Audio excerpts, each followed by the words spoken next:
Welcome back to NewsWire here on SportsGrid. We're getting ready for week one of the NFL season. It's now less than a week away. In fact, there's a game in Brazil next Friday night. Let's take a look at the first week of the NFL slate with Vinny Iyer of Sporting News. Vinny, we're underway now with college football here. A few games on Thursday, a few games last weekend. And then after we get through the Labor Day weekend, the NFL takes full focus. Thanks again for coming on the show. Yeah, and the week one games are starting to come into focus as well. So I'm excited to actually be able to look at those and pick those finally and get in on the action.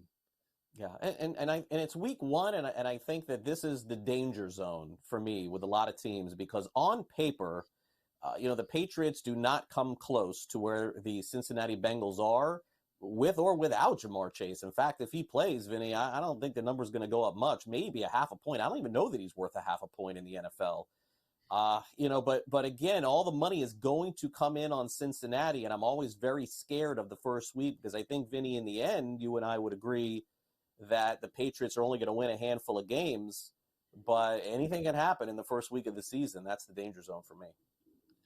Yeah, for sure. I mean, the one thing that we've seen in recent years is that the defense is a little bit ahead of the offense, and therefore you see a lot of unders hitting early in the season. And that's something we're going to watch for. And this game's got a pretty low total. That's tied to the Patriots not looking all that good with Jacoby Brissett at quarterback here, now named the starter. So the Bengals, again, Lou Anarumo is still the defensive coordinator. He can cause a lot of problems for any quarterback, especially one that's struggling and has limited weapons. I mean, Joe Burrow's back. The enthusiasm is going to be there on the home side. So it seems like a bit of a trap extending there to 9.5 points, but I do like the Bengals at home here. I think they're going to come out and play well. They want to reestablish themselves as kind of an AFC contender, and this is a game where they can make a statement. I know the Patriots are going to stink and might be the worst team in the league, but the Bengals still want to come out there and prove that they belong by taking care of business. Yeah, it's going to be fun to see because, Vinny, it's sort of rare to go into the first week of the season knowing that everybody in their survivor pool has the same team. Yeah. And everybody's going to be taking the Bengals in week one. If the Patriots pull that upset week one, they're going to have to start that pool over, I think, for everybody this year. All right, well, that game could be a dud. Honestly, this game could too, but, the odds makers are certainly telling us that even with all of the additions that the Falcons made in the offseason, it's still a wait-and-see approach. They take on the Pittsburgh Steelers in week one next Sunday. They are just 3-point favorites against Pittsburgh. Pittsburgh named their starting quarterback. It is Russell Wilson. We know Atlanta has a new coaching staff. We know Atlanta has a new quarterback. We also know that they have some new toys, too. But the odds makers are telling us these teams are about even, Vinny. Yeah, this is going to be interesting because it's going to be odd to see Russell Wilson and Kirk Cousins in these jerseys playing in week one, but we'll get used to it fast. I think what's going to happen here is what new look offense is going to adjust. And the funny thing is the Steelers are running the Falcons offense from last year because Arthur Smith, the former Falcons coach, is their coordinator. So look, is he going to have some motivation here to win this game? Probably, because he was just kind of never given a good kind of footing here in Atlanta. So he's going to be a bit motivated. It's a different style with Raheem Morris, and that defense is going to be attacking. So it's going to be a good battle of two new teams. I would try to stay away from this game if I can, but if I'm going to go into it, I like the Steelers in this one. Mike Tomlin, I think that team is a little bit more prepared defensively. You got to like where they're at in relation to the Falcons. And the Falcons just added Matthew Judon and Justin Simmons. But the Steelers can come out well. I think, again, defense ahead of offense, and I trust the Steelers in that type of game early in the season.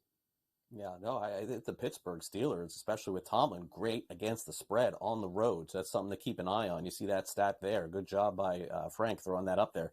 All right, Vikings, Giants. You're going to have to beg me to watch this one, Vinny. I don't know why I would. This will be a pass for me. Total of 41.5. Vikings slight favorites, I guess. I guess the Giants could probably win this game. I don't know who they are. I don't know who the Vikings are either at this point. Sam Darnold starting for Minnesota, Daniel Jones starting for New York. I mean, as I'm talking myself into this, I'm thinking maybe I would just take the Giants and hope for the best here because I really don't like either team. Yeah, I do like the Giants in the under in this game as well because I think they're going to cause some problems with their pass rush. Kayvon Thibodeau, they did trade for Brian Burns. That's going to be the thing. These two teams have very good pass rushes. The Vikings added Jonathan Grenard, Andrew Van Ginkel. So don't expect a lot of points in this game. Two struggling quarterbacks. Sam Darnold is a good practice quarterback. When the lights come on, he's bad, especially where he used to see ghosts there in the Meadowlands and Giant Stadium here. The MetLife has not been a good life for him in the past. So this looks like a very rough game return here for Sam Darnold. Daniel Jones at least can run around and make some plays, and I think this Giants defense might surprise a few people by making them a little bit more competitive. But I can't see either team getting to 20 points in this game. So I can't see it. Well, I can if one defender is running the other way. That's the way it's going to happen. Yeah. The battle of booing quarterbacks. That seems like that's what's going to be that game. Did you pick a Super Bowl winner and all that yet, Vinny? Is that up in the sporting news or no?